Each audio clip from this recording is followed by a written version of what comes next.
एकादशी मैया की जय। आज हम षटतिला एकादशी व्रत कथा आप सभी को सुनाएंगे। माघ मास के कृष्ण पक्ष की एकादशी का नाम षटतिला है। इसमें तिलों से भगवान विष्णु की पूजा की जाती है और पूरे दिन निराहार व्रत करके अगले दिन इसका पारण किया जाता है और फिर व्रत को खोला जाता है। इस व्रत का पुण्य शब्दों से व्यक्त नहीं किया जा सकता। एकादशियों का व्रत अपने प्रभु की ठाकुर जी की प्रसन्नता के लिए प्रत्येक व्यक्ति को अवश्य ही करना चाहिए। षटतिला एकादशी व्रत कथा का महात्म्य इस प्रकार है। अथ षटतिला माघ कृष्ण एकादशी व्रत कथा।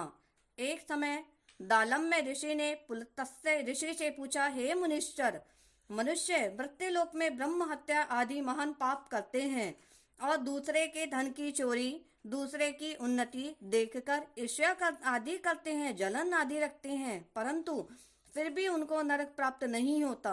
सो क्या कारण है? ऐसा क्या कारण है कि इतना अपराध करने के बाद भी, पाप करने के बाद भी उन्हें नरक प्राप्त नहीं होता? वह न जाने कौन से अल्प दान, अल्प परिश्रम करते हैं जिनसे उनके पाप नष्ट हो जाते हैं। यह सब आप कृपा कर मुझसे कहिए। पुलत्स्य ऋषि बोले, मुनि, आपने अत्यंत गंभीर प्रश्न पूछा है। आपने बहुत ही गंभीर प्रश्न मुझसे पूछा है। इससे संसारी जनों को बहुत अधिक लाभ होगा। इसको इंद्र आदि देवता भी नहीं जानते, परंतु आपको वह गुप्त भेद अवश्य ही बताऊंगा। मैं आपको वह गुप्त भेद अवश्य ही बताता हूँ। माघ मास के आने पर मनुष्य को स्नान आदि से शुद्ध रहना चाहिए और इंद्रियों को वश में रखना चाहिए तथा काम, क्रोध, मद, लोभ, मोह, अभिमान आदि का त्याग कर भगवान का स्मरण करना चाहिए तथा सर्वदा अपने प्रभु की वंदना करनी चाहिए, उसके प्रति अपना आभार व्यक्त करना चाहिए और भगवान का निरंतर स्मरण करना चाहिए। उसको हाथ पैर धोकर पुण्य नक्षत्र में गोबर, कपास, तिल मिलाकर उपले बनाना चाहिए। उन कंडों से 108 बार हवन करें और यदि उस दिन मूल नक्षत्र हो, द्वादशी हो तो नियम से रहे। स्नान आदि क्रिया से शुद्ध होकर भगवान का पूजन कीर्तन करना चाहिए।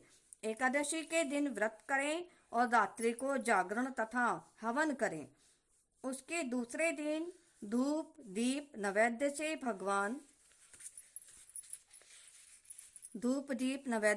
भगवान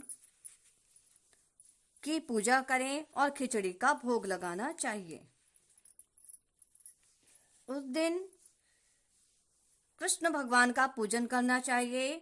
उनको पेठा, नारियल, सीताफल या सुपारी सहित अर्घ्य देना चाहिए। हे भगवान, उनसे प्रार्थना करनी चाहिए, हे भगवान, आप अशरणों को शरण देने वाले हो। आप संसार सागर में डूबे हुए का उद्धार करने वालों हो। हे पुंडरीकाक्ष, हे कमल नेत्रधारी, हे विश्व भगवान, हे जगत गुरु, आप लक्ष्मी सहित मेरे इस तुच्छ निवेदन को स्वीकार कीजिए। मेरे इस तुच्छ भोग को स्वीकार कीजिए। इसके बाद ब्राह्मण को तिल दान करने चाहिए। इस प्रकार जो मनुष्य जितने तिलों का दान करता है वह उतने ही सहस्त्र वर्ष स्वर्ग में निवास करता है। तिल स्नान नंबर 1, तिल स्नान नंबर 2, तिल का उबटन नंबर 3, तिलोदक नंबर 4, तिल का भोजन नंबर 5, तिल का दान। यह तिला कहलाती है। इससे अनेक प्रकार के पाप दूर हो जाते हैं।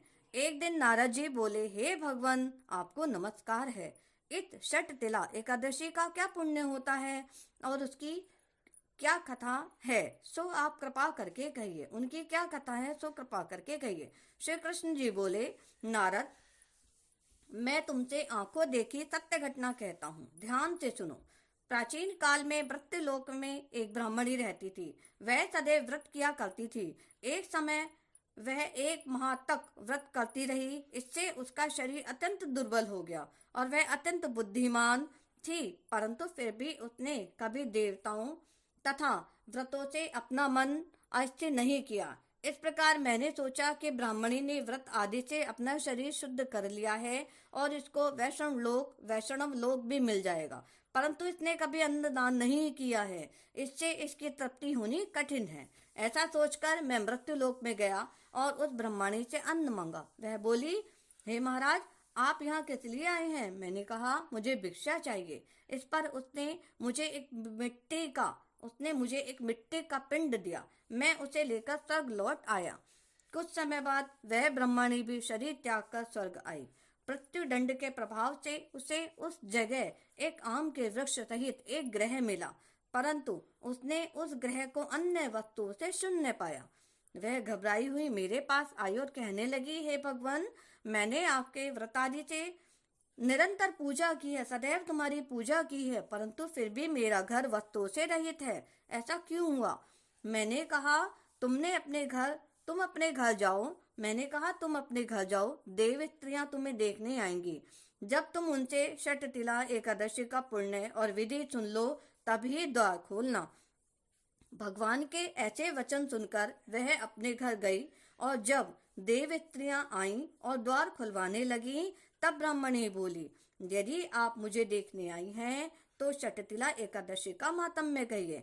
उनमें से एक देव स्त्री बोली, मैं कहती हूँ, सुनो।